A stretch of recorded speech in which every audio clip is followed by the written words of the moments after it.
What up, YouTube? Back at it again. Happy Sunday. Don't start something that you don't intend to finish. Right? We're looking at REN's chapter 3. Um.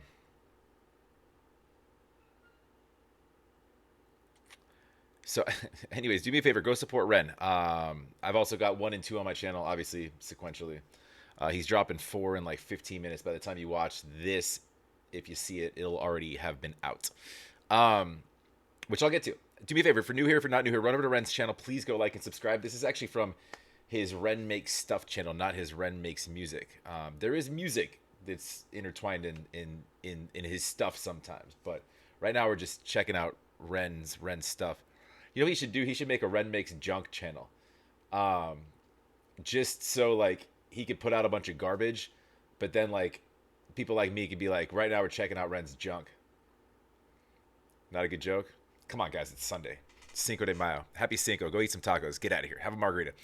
If you like what I do, please like, comment down below, subscribe. Appreciate it very much. It does help out the channel. Let's dive in. What do you got, Ren? My therapist was scowling at my weekly anxiety and depression scores like a detective trying to crack a particularly stubborn case. There were no signs of improvement, and the scores followed no real measurable pattern that were consistent with bipolar. After nearly 2 years of talk therapy and taking enough medications to fill a pharmacy, he sat down with me and he dropped the bombshell that he didn't think that I had bipolar. In fact, he said that he didn't think that I had depression at all. And it was a very odd thing to be stripped of an identity in an instant. The reality was that a 20-minute in-and-out consultation 2 years ago led to 2 years. Just happened there. You know what's weird about that? His movie references are funny. And fitting. He just referred to it as stripped as an identity. It's weird when you a diagnosis, any sort of like something that becomes like part of your identity, part of things that people know about you, whether it's true or false. In this sense, you would think a lot of people would be relieved to know that a professional is telling them that they're not depressed. But you sort of, it's weird how those traits can become inherent to like your day-to-day sort of demeanor, almost like they're your troubled friends that you bring along. Does that make any sense? Like you lean on that as part of your identity, and then when you're told it's not part of it, it's like you start to know who you are a little less, right? Even though it's a good thing, ultimately, like in a vacuum, if you look at it from outside, at a macro level, you're like, this is positive. I'm not depressed that this man is telling me, or this woman, or whoever. However, you've been accustomed to believing that this is intertwined. What was that syndrome? What was the girl's name? Gypsy, whatever, that like killed her mom because she was convinced that she was like Rose. Convinced that like she had her convinced that she was sick and handicapped to sort of use her daughter to. Yeah, I'm sure you guys know the story, but it's similar to that when you sort of start believing something, and then when you're, although in that sense she knew that she wasn't, and she was like, "Fuck all this, I'm out of here, and you're going to die." Interesting story in and of itself, but I digressed. So anyways, let's go. Of swallowing pills that I never needed and devoting so much of my time to managing the condition that I never actually had. The emotions inside me swirled around like a mismatched soup. On one hand, I was full of anger and I was bitter about the whole situation, but I was also hopeful that this new path could offer me the relief that I desperately needed. He told me he was going to refer me to an ME clinic in Bath. I'd never heard of it before, but instinctively true to character, I started researching it online as soon as I got home. Apparently, ME is the medical equivalent of a choose-your-own-adventure book, with tiredness as the only consistent plot line. There were no universally accepted reasons as to why the fuck it existed in the first place. It seemed it was largely accepted to be a post-viral condition, but that was all speculative, because there were no clear consensus in the medical community what ME even was. The defining characteristic was a tiredness that wouldn't go away with rest. I could relate to this. In fact, I could more than relate to it. For anyone lucky enough to have not have experienced this, if you want an idea of what it's like, force yourself to stay awake for 3 nights in a row. During this time, eat the food that makes you feel terrible, and in this sleep-deprived state, exercise until your muscles give out. By the third day, you'll have a small insight into living with this condition. During the years post-stem cell transplant, where I recovered a lot of my health and functionality, I remember getting COVID and thinking it was a walk in the park compared to the first year of my illness. The difference was COVID lasted about a week. The thick of my illness lasted 8 years, and it only was getting worse. I pinned a lot of hope on going to that first visit at the ME clinic. It was a 6-month waiting list, God bless NHS wait times, but I felt excited to be surrounded by people who would understand me, where I could climb out of this nightmare. But my hopes were pretty quickly crushed during that first visit. I remember walking into a space that looked like a disused classroom where a bunch of people on chairs were sitting around in circles like Alcoholics Anonymous. I could feel a sense of camaraderie and that we all felt like dog shit. We were all confused and we were all desperately wanting to feel better. I was waiting for a Fight Club depiction of them all sitting around in chairs. I mean, there's tons of them he could use. I don't know why my mind went right to that, but... I believe at the time I was probably the youngest in the group. The group leader waddled in and handed us all a booklet that looked... I don't know why I like his use of the word waddled there. This is not funny. I'm not making jokes of this, but the word waddle is funny to me because I just picture, like, ducks waddle, you know? Anyways. Like a school timetable. The group leader waddled in and handed us all a booklet that looked like a school timetable. She then sat us down and told about this new revolutionary technique called pacing, where you write down and track everything that you do in a day, and then you do it less. And then with time, do it more again. The theory being that you have a limited bucket of energy compared to normal people, and you need to protect that and gradually push it. I thought this sounded pretty stupid, so I raised my hand. I told her about the pain in my body. I told her that my muscles twitched constantly. I told her that my bones ached. I told her that my mouth was dry. I couldn't focus. That some days they'd be without mercy and I'd be trapped in bed for the whole day. But the days that I wasn't, I wanted to make the most of it. I wanted to breathe the air and I wanted to live. She told me she understood it's hard, but she didn't really offer more than that. She just pointed at the booklet and told me to follow it. I asked her about things like heavy metal poisoning, about chronically reactivating viruses, about defective mitochondria, about all the things that I read that were linked to chronic fatigue, but she just raised an eyebrow, looked at me like I was a hypochondriac and told me she knew nothing about those things. I remember walking out of the building feeling disheartened and defeated, so much so that my legs buckled as I was walking home. I began to sob uncontrollably on the side of the road. An old woman knelt down to comfort me and asked me what was wrong. I didn't even really know how to explain, so I just told her that I missed my friend. Despite my skepticism, I stuck to the program for at least half a year, and I kept going for my periodic visits to the clinic, and it did jack shit. In fact, I got worse. I was always getting worse. One thing that particularly struck me about the ME support groups was the pure desperation and confusion. With most other conditions, you're given a diagnosis, a prognosis of whether it's going to kill you, and what you can do to manage it or cure it. With ME, you don't get that. You get an indeterminately long sentence to purgatory. You feel worse than you've ever felt in your whole life, and you're given no explanation as to why, and no signpost pointing the way out.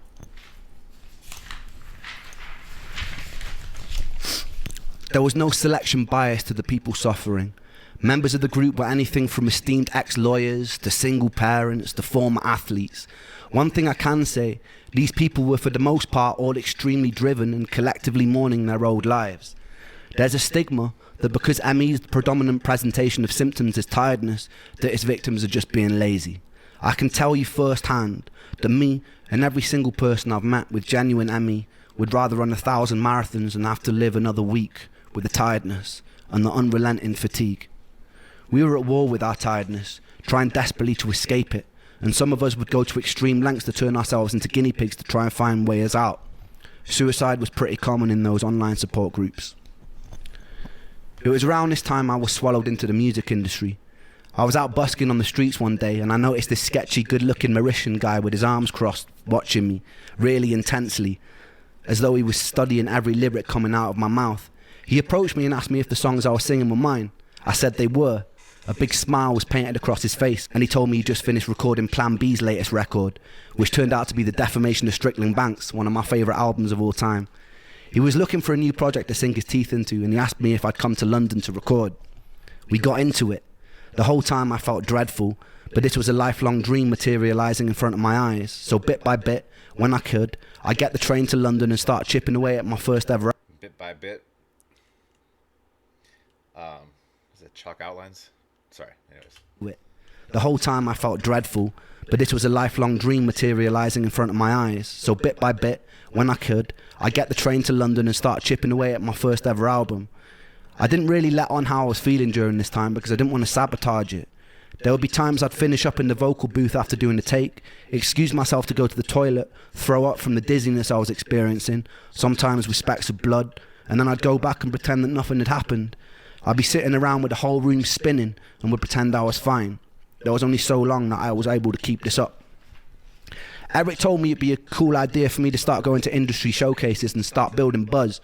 Performing live like this was a whole new level of taxing that I wasn't ready for, but I was so ferociously ambitious that I just ploughed through.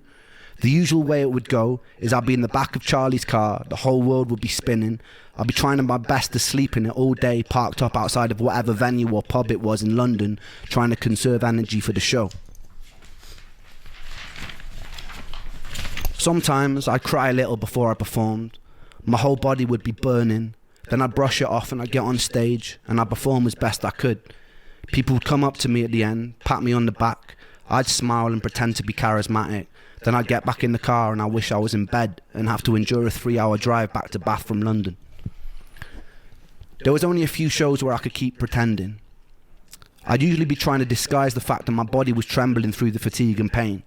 Eventually I started crying mid-set. It became blindingly obvious to everyone working with me during that time that something was very wrong. I told Eric that I needed to take some time out. My plan was to live at home with my mum for a month maximum, get my energy back, and come and finish the record. That 1 month turned into 2 months, turned into 3 months, turned into 6 months. I pushed myself to total burnout. The distance led to me and that angel breaking up, in part because it was difficult to navigate a relationship when you have so much brain fog, and I didn't know what it was well enough to be able to explain it to her at the time. With a loud thud, I'd been jolted out of a Shakespearean storyline, I'd lost the record deal, and I couldn't get out of bed. My friends from Trick the Fox never really called to check up on me. It felt like the whole world was moving at lightning speed without... Maybe a blessing in disguise, yeah? I mean, not the best of circumstances, obviously, but when you have your labels and whatnot, you sort of go down this path where all your stuff is a lot of it is very dictated by others and not yourself. So very glad Ren is doing his own thing by his own terms. And I think that's really important, regardless of how he got there, and that it sucks that he had to take that kind of path. It's weird how he described it as ME as like a sort of just a choose your own adventure book, because in a lot of sense, you think of those as there's in a choose your own adventure book, there's an end game, regardless of what adventure you choose. I used to love those books, but you always end up on a path to something, and there's always a something, right? Whereas with his, it was kind of just this. I mean, the path he chose was somewhat arbitrary with no real, like, just trying out and testing all these different things, and just the end game was just loss and confusion ultimately, with respect to that, within the context of like treatment. Probably, obviously learned a lot, and he's in a better place now for sure. So I guess I don't know that these doctor visits and these support groups, led to any sort of miraculous, we fixed you. It obviously didn't really. So I don't know. I guess his adventure's not done. His story's fascinating, and obviously for a lot of you guys, you know most of it. But I mean, it's normal. It's a very average story for pretty much all of us, right? Anyways, we go. Me. I had this amazing opportunity right in front of me, and I was chained to the floor. I was alone. I was sick. I wished that my condition would get it over with and kill me, but it wouldn't, and it felt cruel that it wouldn't. So the inability to help yourself. That's literally the definition of depression, though. Extreme depression is he just said I'm about to take a month off. Okay, turns into a year, turns into lose. I mean, he couldn't drag himself to do what he needed to do. Even though the things he needed to do were along his path of the goals that he had set. So it's all stuff that should be, positive and kind of, but like lots of things brought him down. That it's interesting. Somebody told him that he wasn't depressed. What does depression look like then, right? It just let me rot in bed. The whole world would continue to turn, and I would rot. In the next episode, I'm going to tell you about a fight with a television and losing my anal virginity to an 80-year-old man.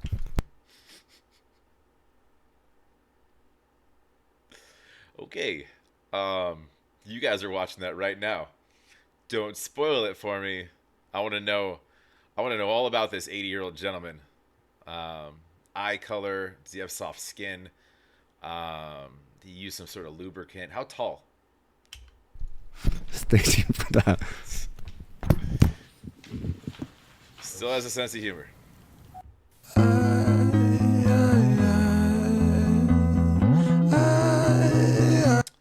Yeah, who'd have thought that was coming, right? I did this song too. I think I did this. I think I've heard this once. The time that I did it.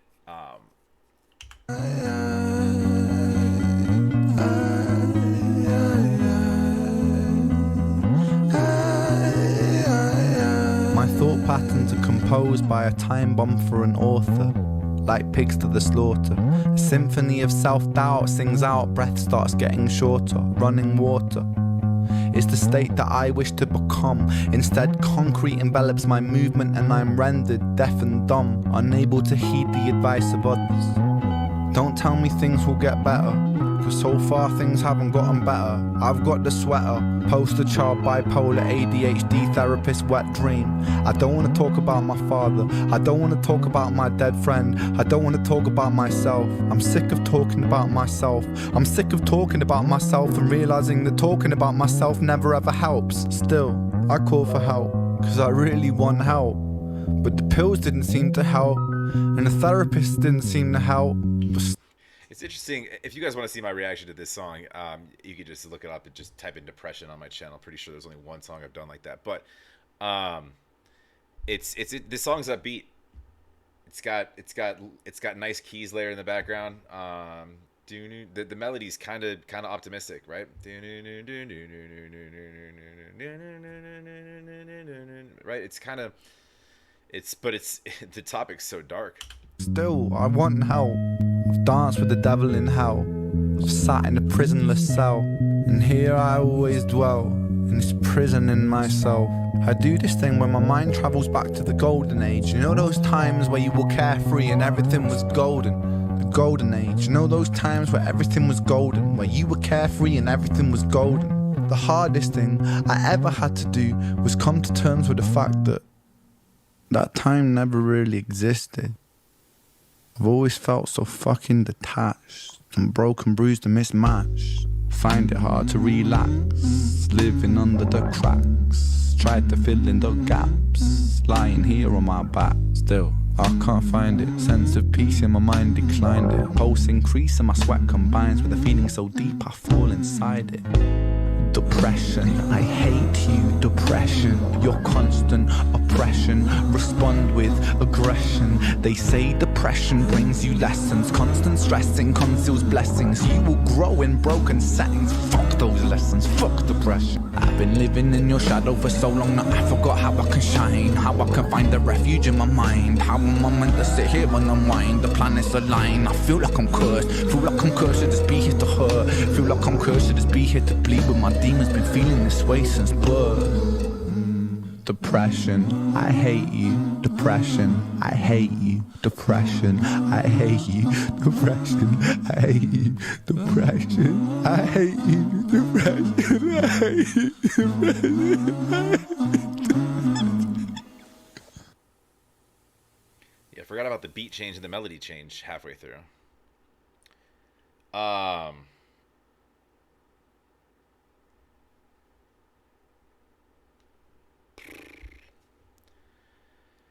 It's tough. It's a tough topic. But I mean, so we're writing an audiobook right now. I mean, I might just do it for him.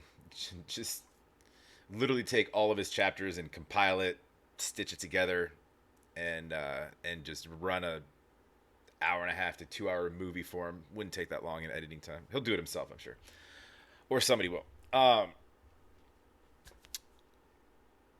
Well, there you have it. I don't have a ton of thoughts on that.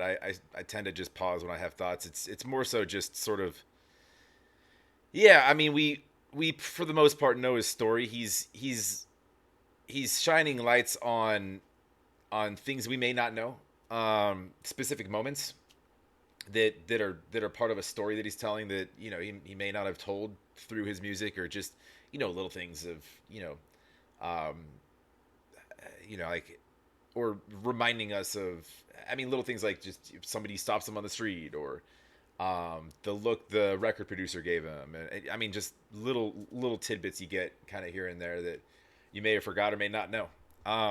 But it's cool to have it sequential. It's almost like when you listen to his music, you can pick up on the story, but it's coded because it's music.